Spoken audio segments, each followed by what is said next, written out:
Beep, beep, beep, beep, beep. How are you? I'm a busy man. I've got bits and bobs and all sorts going on. I'm going to put up a shelf. Manly men doing manly things. How are we, everybody? Welcome to the Court of the Digester. Good afternoon. Oh, don't stop it. Let's just crack on, shall we? It's probably easier. Now, the other day, I mentioned WPATH, right? And it's been obviously a thing over the last couple of days on Twitter.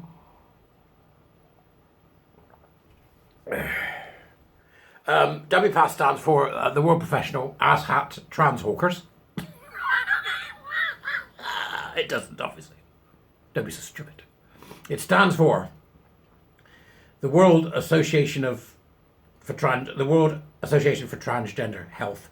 What most people don't know, he says as he picks his ear, right? What most people don't know, because it's the Beaumont Society. From many years back, they're still around. So what it is essentially, right? What it is the Fumblings and the Mumblings of a bunch of old cross-dressers, right?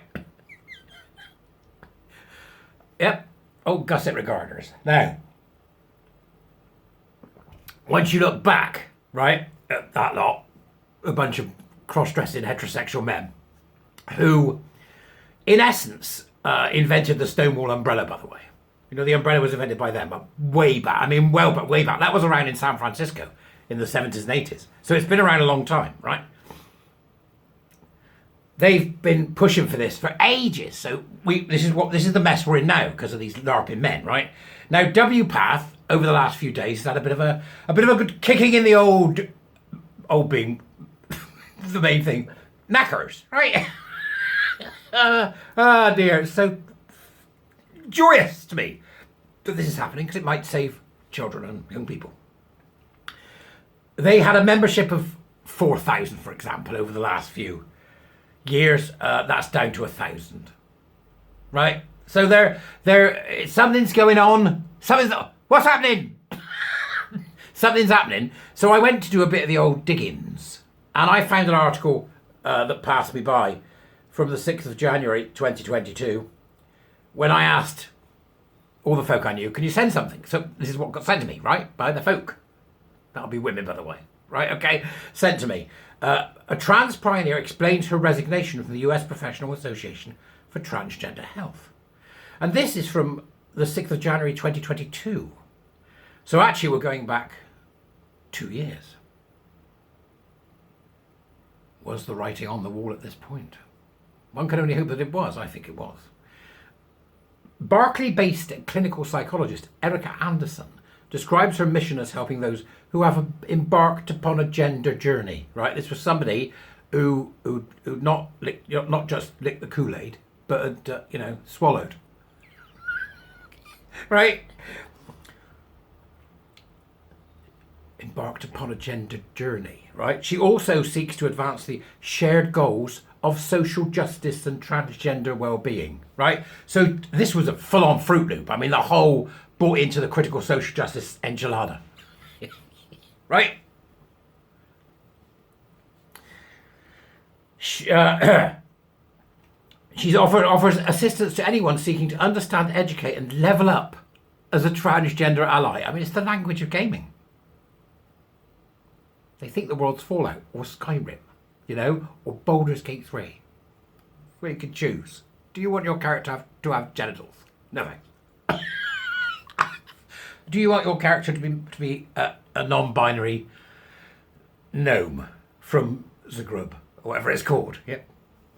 I just go, no, just get me in the game. So I don't want to make an avatar. Why do people do that? It's a bit weird, isn't it? I have done it in the past, though. Mind you, I'm a bit weird. There you go. Just the whole thing on my own, then. Right, next. Quillette readers may interpret these phrases as a coded indication that Dr. Anderson is a doctrine proponent of what some have termed gender ideology. That's only 2 years ago they were doubting us. But in fact, her views are more nuanced. Indeed, she has recently begun to speak out against efforts to protect the prevailing orthodoxy in her field from critique. Right, so this is so interesting because it's only 2 years ago and it's Quillette.com and they do some good stuff. People don't like them for whatever reason. This is someone peaking. When we do our discussions around this in the old WT program, the Warrior program, this is what we talk about. You can watch them go. Well, this bit. I'll accept that. No, well, I'll accept that. Well, no, hang on a minute. Oh my, I better accept that as well. Wait a minute. What did you say? Right. Well, I won't accept. No. I'm definitely. Obviously, there's something terribly wrong here. We need to have discussions. But I believe it was no debate, wasn't it? Yes, it was no debate. Do you see now that no debate was important because it's rubbish? Well, I'm beginning to. My goodness me, is that what they did? You're telling me this started in the 1970s with fetishistic cross-dressing men? Oh my God. Right. Okay. Look at the damage it's doing to children. Why is nobody doing anything? I'm a TERF! So you can watch them go, he. Like most people do. You know, as one of the desisting daughters of my Warrior Teacher program said, that funny little man from England, that's what she called me, once you've seen it, you can't unsee it. So it was 2 years ago that one of the main proponents, a pioneer called, I've forgotten her name, Dr. Anderson, suddenly went, hang on, have I got this wrong? Well, Dr. Anderson, the answer to the question, have I got it wrong, is you've got it wrong. Dr. Anderson said, this is going to earn me a lot of criticism from colleagues, but given what I see, in regard to teenage girls transitioning without proper safeguards, my experience as a psychologist treating gender variant youth makes me worried that decisions will be made that later will be regretted by those making them. Even then, though, going back all that time, 2 years, Dr. Anderson added the better approach was one that evaluated the mental health of someone historically and to prepare them for making such a life-changing decision. No, Dr. Anderson, and I wonder where you are now. It should not be that. It should not be to evaluate the mental health of someone historically. It should be to recognise that the person is obviously mentally ill because they've lost reality. And it should be to prepare them for the fact that they're not going to get supported in their delusion. That's what it should be, Dr. Anderson. So I do wonder where you are now. Really, I do. Because remember, WPATH is also OzPath.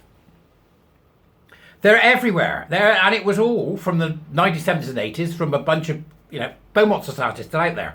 From a bunch of cross-dressing, right? Middle-class men. Gusset regarders, suspender defenders, right?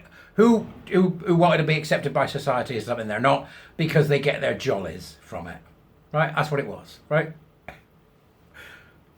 That's what WPATH is. That's what WPATH is made up of. That's where it came from. The foundation is rotten. I've said it before, I say it again. We go back. We go back, right back to the 70s. And we stop it at that point. I.e., we say, whatever has occurred since then, we're going to eradicate. And we go back to the drawing board, get rid of gender dysphoria as an idea, get rid of the whole gender identity thing as an idea. You're simply unwell, and we're going to get you the help you need so that you can live with your body. No more surgeries, nothing else, and it certainly shouldn't be anywhere near children and needs to be eradicated from schools. That's where it all started. Back in the 1970s, a bunch of suspender defending Gusset regarders. It's terrifying, isn't it? And 2 years ago, the rot set in. Now, I reckon Bowers in that he's gonna get dragged across the court. They're gonna be looking for excuses. Who can we blame? Oh my God, mutilated children. Marcy, they're gonna hang him up by his Buster Browns or lack of them. Sodom. I want the whole lot of him in jail. If he was still alive, Stoller and that creep money and all that lot, when they first invented the word gender identity, if I go back in time, like in Back to the Future, as soon as they said the word gender, I'd slap them about the face and say, "Don't be so stupid. No such thing." And we put an end to it all.